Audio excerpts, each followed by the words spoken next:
Ito na mga idol, nasa plato na siya mga idol. Yan. Sinandok na natin mga idol. Kain mga idol, kain. Yan, higop tayo ng sabaw na mainit mga idol.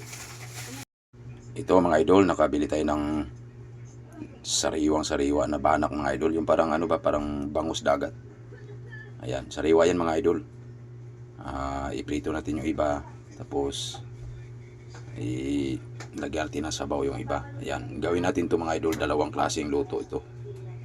Ayan, yung isa may maasim, tapos prito ba yun? Piprituhin natin yung iba siguro para mayroon pa tayo pa hanggang mamayang hapon.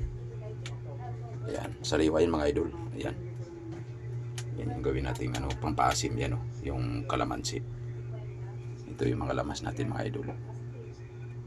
Yan, banak to mga idol. Yung kung sa maliliit pa to mga idol, ang tawag dito gisaw. Pag malaki na, banak na ano sa kanila pangalan.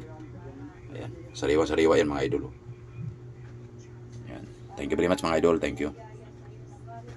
Mga idol, pakukulan natin yung tubig mga idol. Inuna ko na yung kamatis kasi para ano siya, madurog talaga, para lalabas yung lasa. Yan mga idol, lagay na natin yung sibuyas, luya. Yan, kasi ano na yung kamatis parang durog na yun. Okay. Na mga agaw, ayan o, nilalagay na natin yung isda mga agaw. Ayan o, mamaya lagyan na rin natin siya ng pampaasim. Na mga idol, lagay na natin yung ano, talbos ng kamuti mga idol, saka yung sili. Bakbaka na ito mamaya mga idol. Sarap ng sabaw nito mga idol kasi sariwa yan Ayan. Kain tayo mga idol, kain. Ayan. Kainan na ito mamaya mga idol. Maya lang kunti mga idol para malutong-luto yung mga gulay. Thank you very much mga idol. Kumpleto na. Ayan. Lutong-luto na mga idol. May pangpaasim, may maasim na yan mga idol. Yung kalamansi.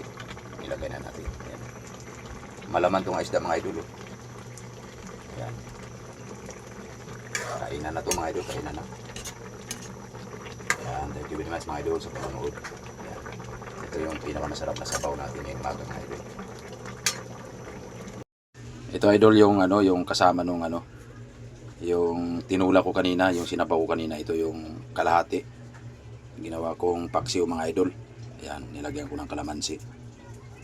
Ayan, masarap to mga idol ng isda. Kahit anong klaseng luto, masarap. Ayan, ito yung banak mga idol. Yung parang bangus ba nga nasa dagat. Ayan, masarap to kikilawin mga idol Sa probinsya namin, kinikilaw namin to Ayan, thank you mga idol, thank you.